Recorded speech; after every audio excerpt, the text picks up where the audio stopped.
Son las 9:36. El presidente de la Asamblea Nacional y presidente encargado de la República Bolivariana de Venezuela, Juan Guaidó, ha emitido una comunicación dirigida a todas las embajadas presentes en Venezuela. Por la presente y en calidad de los poderes que me otorga la Constitución, comunico a todos los jefes de misiones diplomáticas y su personal acreditado en Venezuela que el Estado de Venezuela desea firmemente mantengan su presencia diplomática en nuestro país.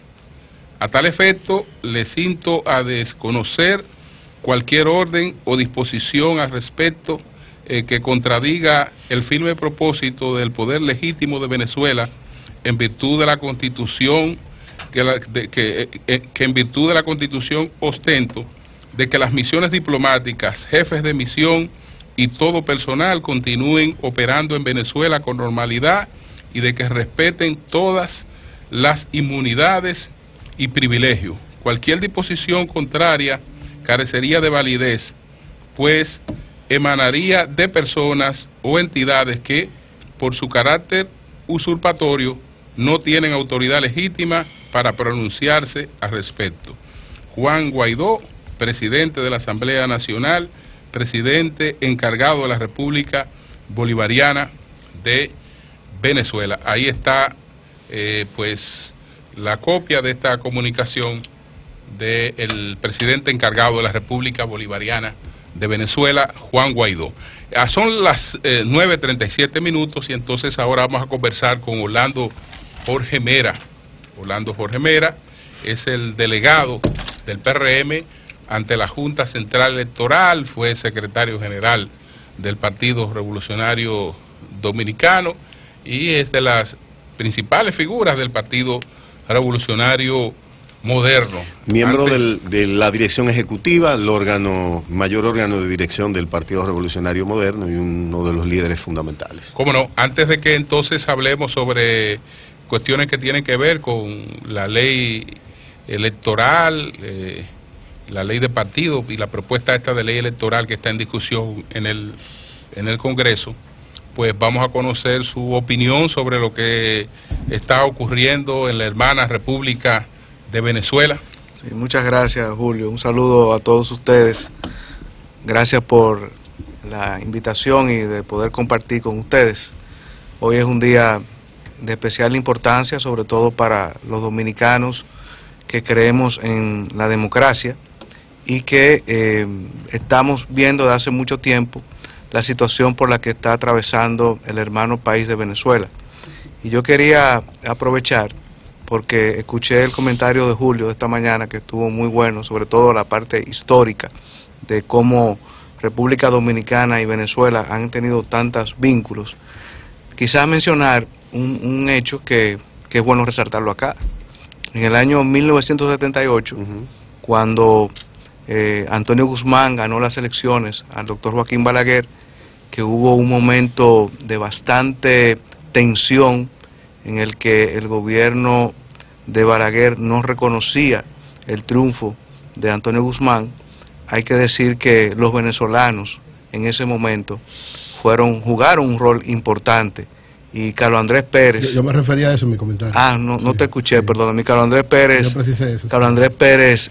jugó un papel fundamental. Jugó un papel esencial y llamó al entonces presidente Joaquín Balaguer y desde entonces, pues, lógicamente lo hicieron otros mandatarios, Jimmy Carter, François Mitterrand, otros mandatarios, pero siento que esa deuda que tiene el pueblo dominicano con Venezuela hoy es un momento clave importante, porque el sistema interamericano ha tenido varios instrumentos que son claves, y uno de ellos es la Convención Interamericana Democrática, la Convención Democrática, la Carta Democrática Interamericana, sí, que fue aprobada en el año 2001 y que establece claramente los elementos que cuando un gobierno no tiene democracia, incluso Venezuela es signataria de ese acuerdo y varios de los... Honduras también. Honduras también. Claro. En su artículo 2 es muy claro y preciso cuando señala los aspectos que hay que tomar en consideración para aplicar esta carta, y lógicamente que en Venezuela de hace bastante tiempo no existen. Yo particularmente tengo tuve la suerte de conocer a Juan Guaidó. Él estuvo aquí en el país hace cerca de un año. Se hizo un encuentro porque hay vínculos comunes, tanto Ito Bisonó como quienes hablan, teníamos relaciones con estos partidos, sobre todo de Leopoldo López. Leopoldo López había estado acá, y es bueno señalarlo, como observador de las elecciones del año 2008. Estuvo acá y ahí nos conocimos. En ese momento invitado por el PRD de entonces. Okay. Fue invitado por el PRD de entonces y vino acá en el 2008. Entonces a partir de ahí pues uno desarrolla una serie de relaciones y hay que decir que la comunidad venezolana en República Dominicana ha crecido de manera extraordinaria, por lo tanto, exponencial, claro. Por lo tanto aquí en República Dominicana hay personas vinculadas a estos partidos que de alguna u otra manera ejercen o hacen actividades de intermediación y de búsqueda de solidaridad. Entonces, en ese primer contacto con Guaidó, que fue... Entonces él vino, permíteme, él vino a propósito de una invitación que se hicieron a otros diputados también y para una actividad en la Universidad Católica de Santo Domingo. Ahí hubo un encuentro, una especie de panel, taller, sobre la situación de Venezuela en ese momento, y luego hubo varias actividades, por ejemplo con el bloque de diputados del PRM, entiendo que con otros legisladores hubo encuentros y con algunas autoridades de otros partidos, pero realmente me llena de mucha satisfacción el ver que Juan Guaidó de aquel momento hasta ahora ha ido... La historia lo fue colocando en una situación clave, importante. ¿Tú crees que le pase lo mismo que a los otros líderes de Voluntad Popular? ¿O tú crees que tenga éxito? ¿Crees que lo van a encarcelar? Yo pienso que no, yo pienso que las circunstancias han cambiado. Las circunstancias han cambiado. Él es una persona que no tiene ninguna situación pendiente. A él le dieron unos perdigonazos una vez. Sí, exacto. Él vino justamente 2 o 3 días después de él estar en República Dominicana fue esa manifestación, sí.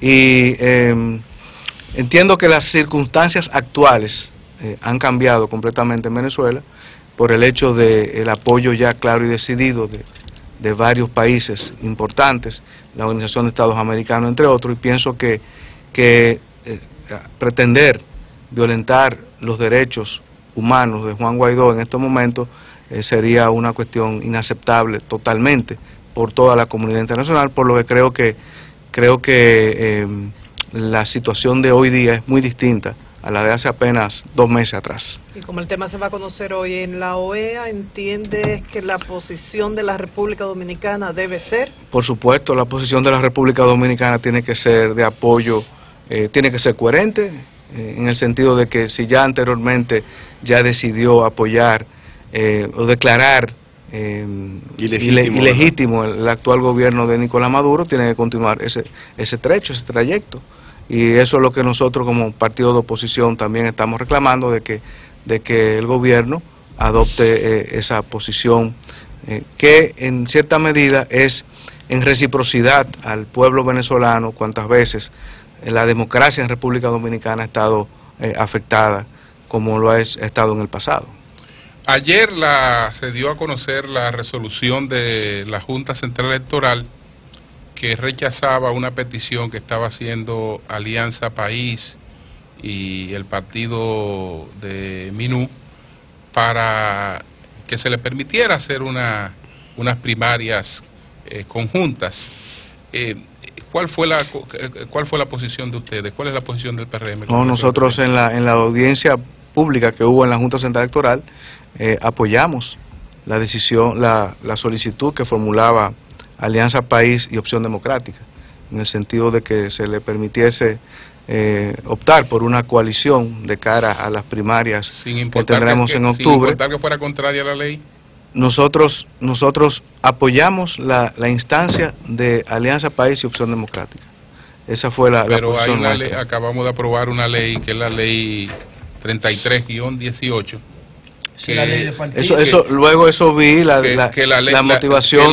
Que la ley establece de manera categórica Sí. en el párrafo 12, establece lo siguiente: entre las cosas que esta ley prohíbe, ¿Qué prohíbe? de manera categórica, O sea, lo prohíbe eso de manera específica. está concurrir aliado en el Primera primer vez. proceso electoral ante el Correcto. cual O sea, que la ley- se presentan, debiendo entonces postular candidatos propios en el certamen a cualquier nivel de que se trate. Es O sea, decir, que todo el mundo tiene que ir solo. un partido El que va por primera vez. El que va por primera vez. Que es opción En este caso, democrática. El que primero, porque la ley es correcta en ese sentido. Usted quiere partido.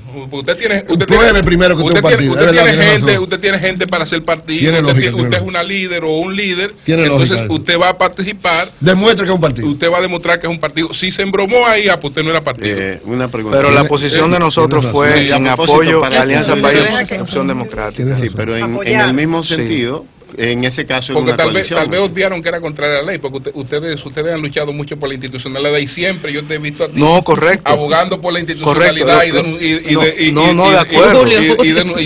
No, lo que Sí, sucede, exactamente, Esa es la posición de Orlando siempre. lo que sucede es lo siguiente, que me extraña que ahí se hayan apartado de la ley. No conocía La ley uno no la puede tener para usarla en algunos casos. abogado. En otros casos Estaba no. encargado de aplicarle la Junta, no el PRM. No, No, pero lo que que yo no sabía sucede, eso lo que ahí, sucede es que fue una decisión de carácter político de apoyar a esta solicitud de estos dos partidos y entendíamos que era lo correcto. Ahora ya ellos tendrán que tomar las decisiones del lugar. ¿Cómo no? Sí, Orlando. Orlando, después de las últimas elecciones, quedó en evidencia, y en eso prácticamente había consenso, de que ese proceso determinó la necesidad de tener una ley de partidos y una nueva ley electoral. Todavía no se ha logrado lo de la ley electoral, y en cuanto a la ley de partidos, dijeron al final fue lo factible, fue lo que se pudo conseguir, algo es algo. Pero la pregunta que se hacen muchos ciudadanos e incluso gente que no milita en ningún partido es, con esta ley de partidos, con lo que se logre con la nueva ley electoral, ¿podremos garantizar un proceso diferente al pasado, mejor? Bueno, eso es lo que nosotros queremos. Pero Es que tenemos que partir de varias realidades. O sea, lo primero es que esta ley de partido, la ley 3318, no es la ley perfecta. Esta no es la ley perfecta. Esta es la ley que se pudo lograr en un momento determinado. Y evidentemente tiene aspectos con los cuales uno no está de acuerdo, pero es la ley. Es mejor tener esta ley a no tener nada en las actuales circunstancias. Entonces, por lo pronto, ya lo relativo al periodo de pre-campaña electoral y el tema de las primarias ya está debidamente regulado. Ahora, lo que nosotros tenemos que trabajar ahora es por la otra pata que falta a la mesa, que es la ley electoral, para que podamos tener unas elecciones no solamente transparentes, sino equitativas en el año 2020, porque es un proceso bastante delicado y complejo que tendremos por delante, y por ello yo quería enfatizar en algunas de las propuestas que nosotros hemos hecho de cara a la ley electoral. Lo primero es que necesitamos una figura de un fiscal electoral para que pueda recibir las quejas, las denuncias que en un proceso electoral se ocurren, y que un fiscal electoral le pueda dar el debido seguimiento y someter a la justicia. No como nos ha pasado en años anteriores, en el que se han hecho denuncias a la Junta, pero la Junta se dice que no tiene capacidad para investigar esas denuncias. Entonces, hay un elemento importante. Cada proceso electoral que hemos tenido, ha habido observadores de la Organización de Estados Americanos, han emitido un informe.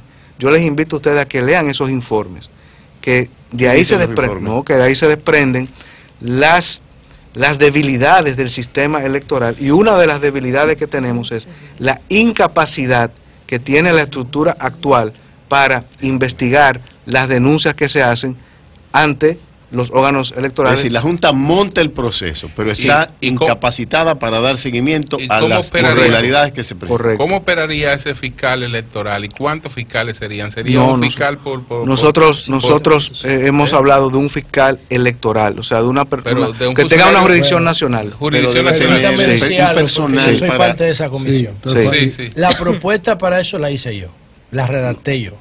El PRM allá me manifestó su apoyo. Claro. ¿Qué es lo que yo estoy planteando?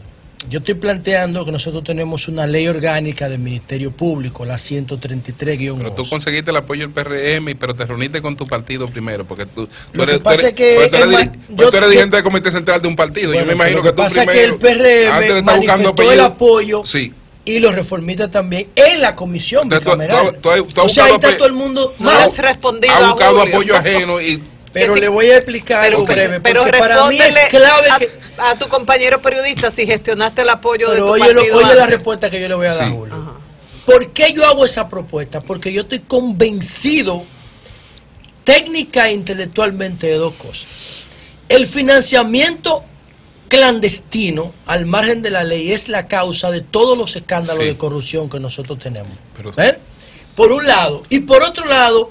Yo no hago nada haciendo denuncias si yo no tengo a dónde llevarla, porque la Junta no tiene, no tiene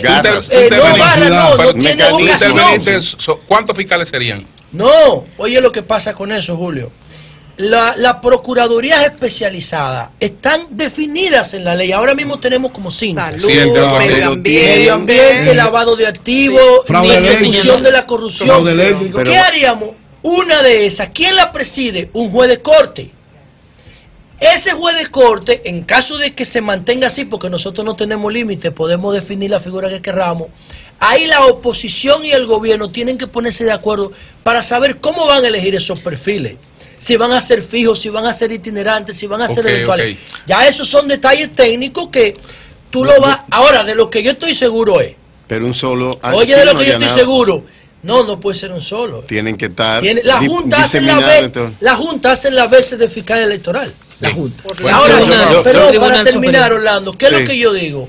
Que cualquier inversión que se haga en una procuraduría especializada en la investigación y persecución del delito electoral va a ser nimia, insignificante, frente a la corrupción y los daños sociales que puede prevenir. Sí, correcto. Yo lo que quería resaltar es, mira, yo traje conmigo propuesta de ley orgánica del sistema electoral. Sí. Esto lo hizo el PRM. ¿Tú sabes cuándo?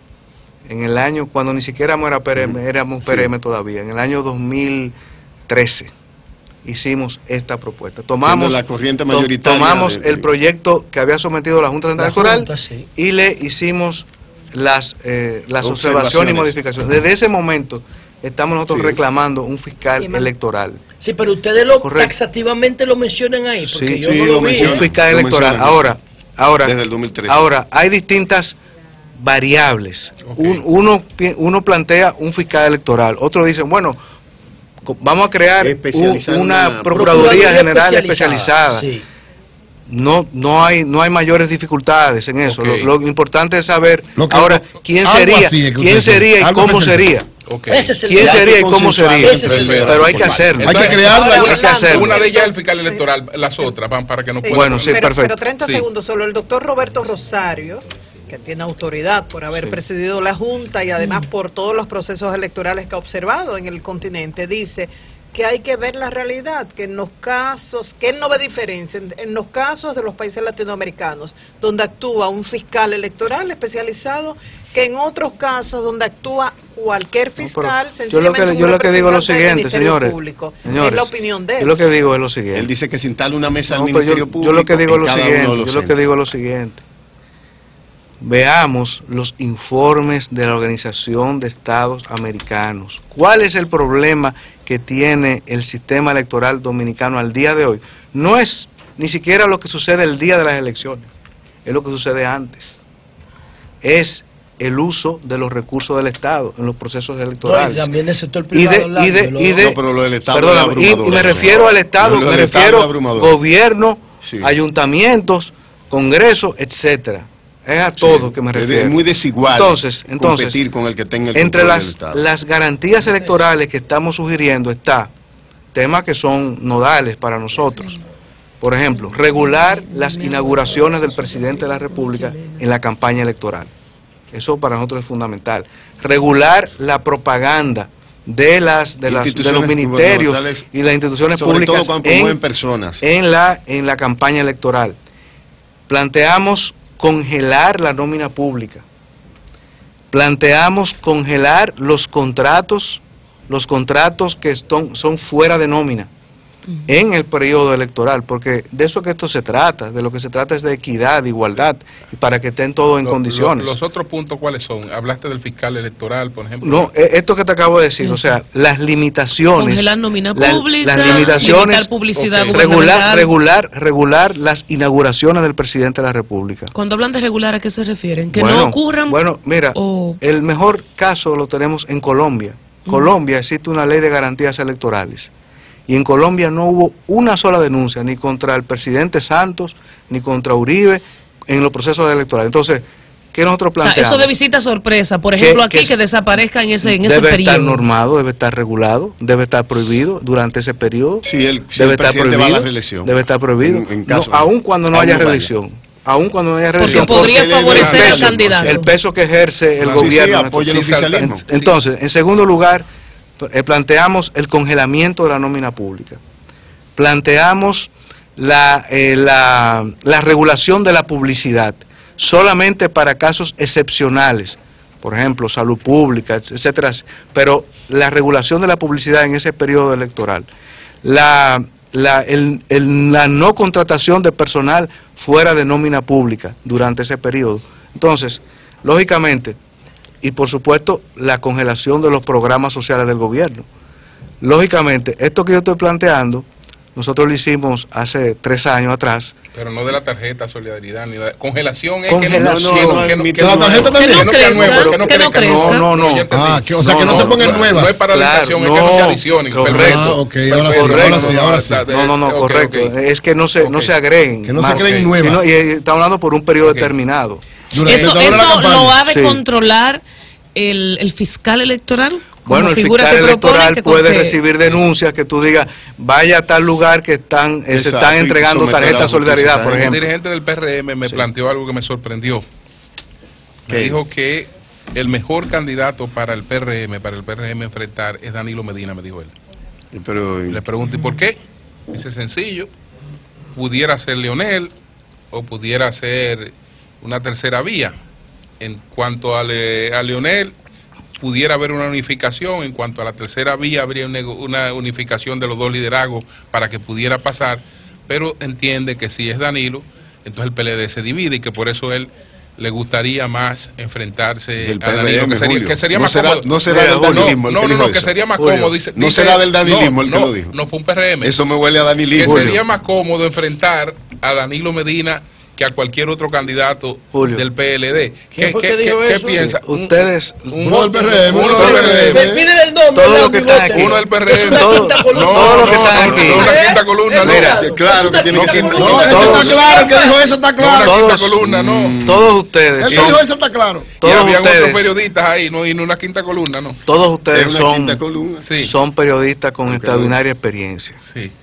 Y el partido que desarrolla una campaña electoral sobre la base de lo que haga otro está llamado al fracaso. Eso es. Okay. Tienes toda la razón. Yo hago campaña contra el PLD. A mí no me importa quién sea el candidato, es contra el PLD, porque no tengo evidencia hasta este momento, no tengo evidencia ninguna de división ni nada de eso. No es verdad, óyeme bien, no es verdad que cuando tú tienes un partido que ha estado 18 años en el gobierno... Y que se entiende siempre. Que ha estado 18 años en el gobierno, no es verdad que pueda tener diferencias, pero no pienso que pueda estar dividido. Esa es mi posición. Entonces, qué presión de entonces claro, eso es correcto. Yo hago política sobre la base, yo hago política sobre la base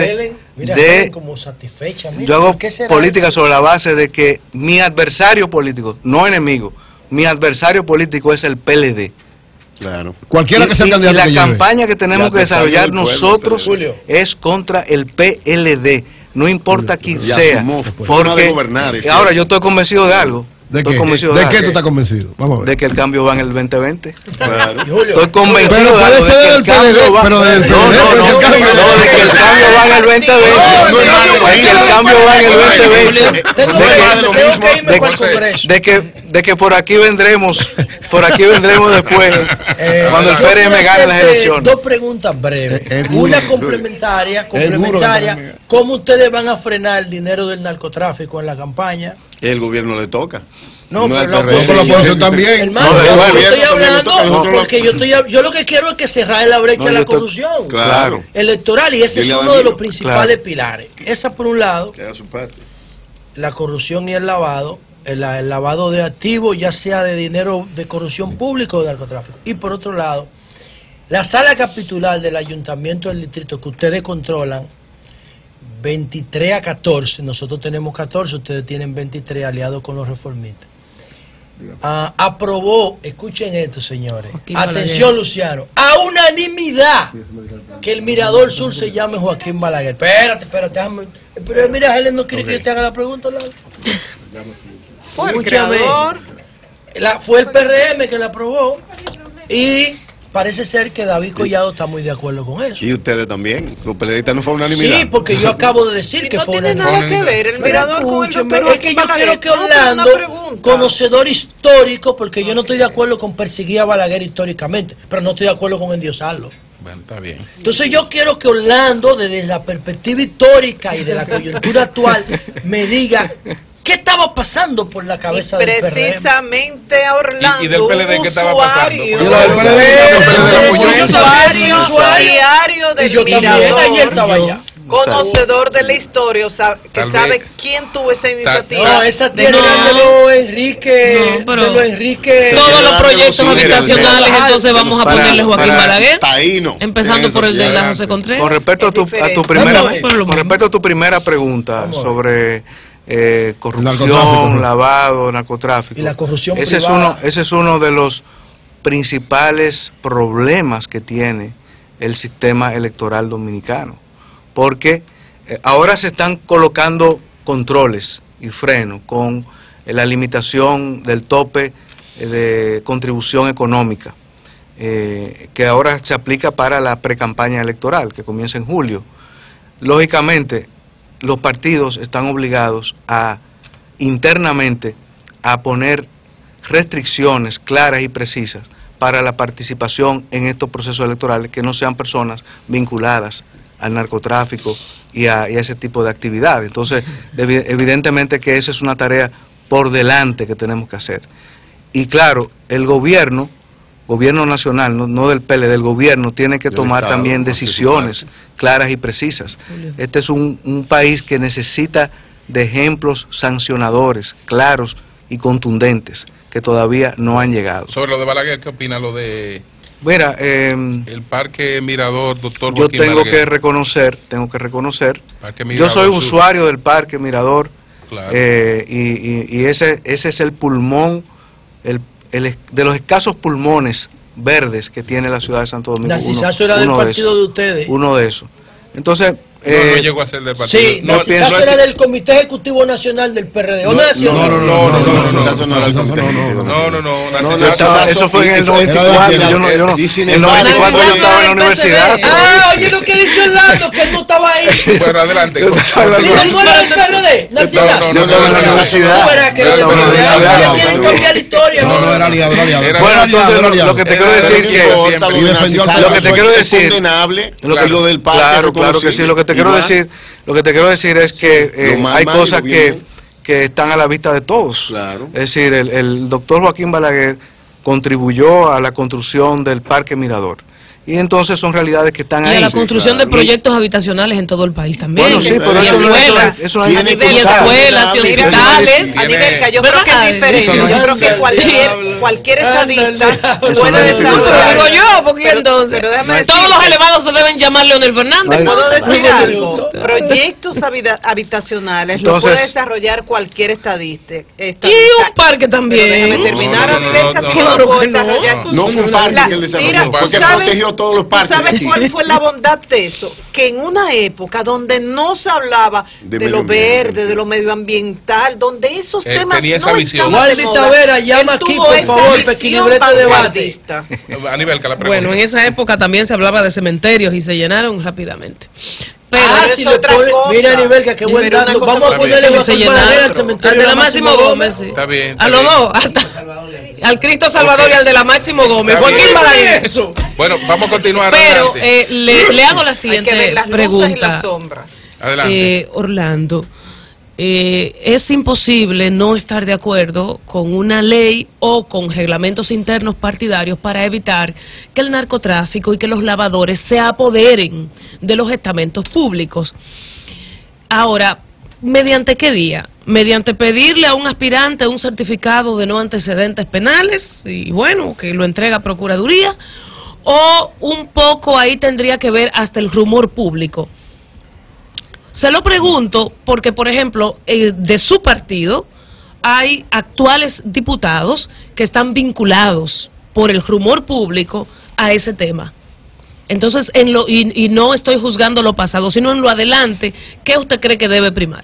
Bueno, yo pienso que las cosas hay que ponerlas muy claras y a nosotros no nos conviene tener a personas vinculadas a ese tipo de actividades. Está ahora en los requisitos que hay que imponer para usted ser candidato en unas elecciones. Y eso vendrá ahora, brevemente, en unos 30, 40 días, tenemos nosotros que tener esos requisitos listos. Porque, fíjate qué pasa, ahora por vez primera, estas elecciones, estamos haciendo camino al andar. Esto es nuevo ahora mismo. Cualquier precedente del pasado no se aplica actualmente. Estamos haciendo camino al andar. Entonces, por vez primera ahora, ¿tú sabes cuándo hay que tener las reservas y las alianzas? Ahora, en julio. Sí. Para julio de este año, tú tienes que ya tener reservadas las candidaturas para los partidos aliados. Sí. Y tienes que notificarlo a la Junta Central Electoral. Ahora, en julio de este año. Eso hará que se respete el trabajo de la gente. Y con una limitante. Sí. Antes, tú no tenías por cientos era libre. Podías reservar para poder reservar o para poder aliarse con cualquiera. Pero ahora no, ahora tiene un 20%. Ese 20% incluye las candidaturas a reservarse y las alianzas. Entonces tú tienes que entregar a la Junta ahora, en julio, no los nombres, sino las reservas. ¿Cuáles son esas candidaturas? Entonces, eso va a implicar, por ejemplo, nosotros el PRM ya tiene que ponerse trabajar en eso, tocar puertas, de ver quiénes quieren formar parte del cambio político que vamos a impulsar en el año 2020. Discúlpame, solo por... Entonces, el rumor, aunque tú no estés condenado ni nada, pero hay... Perdóname. Sí, pero pregunto por eso, porque el rumor puede no tener una fuerza, pero el rumor puede no tener esa fuerza legal. Pero hay barrios y comunidades donde saben que esa persona es de tal... Yo te invito a que hay un abogado prestigioso, se llama Federico Carlos Álvarez, que escribió un trabajo sobre el rumor público y la opinión pública. Nosotros necesitamos actuar sobre la base de hechos. O sea, si yo soy narco y nunca me he metido presa, no puedo opinar. Yo le voy a proponer un punto intermedio. Pero es que hay gente que es narco y punto, y todo el mundo lo sabe. Sí, pero aquí hay que pedir certificaciones. Sí, por eso le pregunto, porque si hacen las certificaciones, el narco se va a apoderar del Congreso.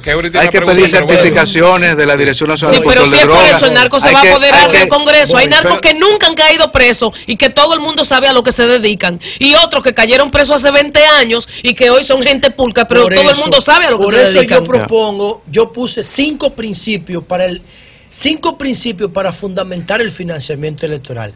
El primero de ellos es que todo el dinero que se utilice en la campaña electoral debe tener un origen lícito. Claro. Sí, con eso, oigan lo que yo le estoy diciendo a la sociedad. Con eso nosotros resolvemos el 80% yo estoy de acuerdo, del problema. pero eso es lo que el PRM ha planteado siempre. Ahora, oigan lo que quiero decir. Pero ¿por qué nunca la Dirección de Impuestos Internos y el gobierno ha hecho lo siguiente? ¿Por qué nunca se ha conectado la declaración jurada de bienes que tienen que someter todos los funcionarios electos con la declaración de impuestos sobre la renta? Vamos a ponerlo de acuerdo en el Congreso. Yo estoy de acuerdo con eso, pero nunca se ha hecho. Estoy de acuerdo con eso, pero nunca se ha hecho. Y se acabó el problema. ¿Cuál es la posición del PRM sobre el reglamento? José, perdón. ¿Cuál es la posición del PRM sobre el reglamento que todavía está discutiendo la Junta Central Electoral, que establece, entre otras cosas, limitaciones para la publicidad en tiempos de campaña? Todas estas discusiones que hubo de este reglamento, que la Junta, uno cree que chocan con la ley, pero que parece que ha decidido... No, a ver, la Junta Central Electoral ha emitido, digamos, esta Junta Central Electoral solamente ha emitido un reglamento. No, pero está discutiéndolo, no lo ha aprobado todavía. Sí, no, incluso no consultó a los partidos, o no sé si lo ha consultado ya. Perdón. La Junta Central Electoral solamente ha emitido un reglamento, que ya fue aprobado, que es el reglamento que tiene que ver con las primarias. Sí. Ahí está, ahí hay una serie de disposiciones, etcétera. Correcto. Ahora, entiendo que la ley de partidos va a requerir por lo menos 8, 9 o 10 reglamentos. Okay. Eso no se ha discutido todavía. Eso no se ha discutido todavía. Perfecto. Y lógicamente vamos a esperar la posición de la Junta Central Electoral. Julio, un segundito de orden. Que no se celebren primarias en el exterior. Así es que está dispuesto, la no celebración de primarias en el exterior. ¿Ustedes están de acuerdo con eso? Nosotros, te doy una primicia, nosotros en el día de mañana vamos a estar depositando una comunicación a la Junta Central Electoral solicitando que sean incluidas las primarias en el exterior. Tengo entendido que el Partido de la Liberación Dominicana está también en esa misma línea. De acuerdo con ustedes. En esa misma línea. Y vamos a solicitarle a la Junta Central Electoral porque considero que eso es reglamentario, eso no es la ley que lo plantea. Bueno, es la ley. Fue el reglamento. El reglamento. Gracias a Orlando Jorge Mera.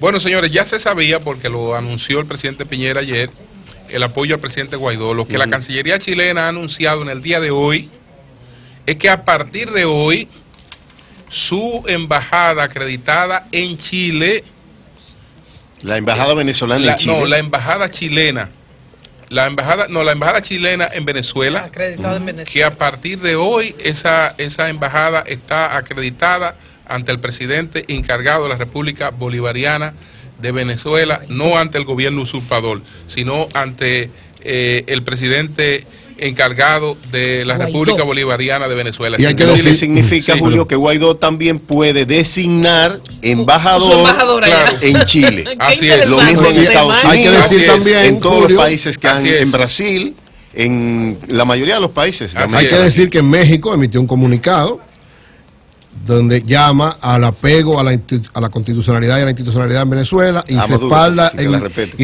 el llamado de las Naciones Unidas a que haya una salida pacífica coordinada entre ambas partes. Es decir, México mantiene el respaldo al gobierno que entienden que es el constitucional de Venezuela y llama a que haya un diálogo entre los dos. El único país del Grupo de Lima que ha tomado esa decisión. Bueno, tienes razón en ese aspecto. Sí. Tiene toda la razón. Cambio y fuera.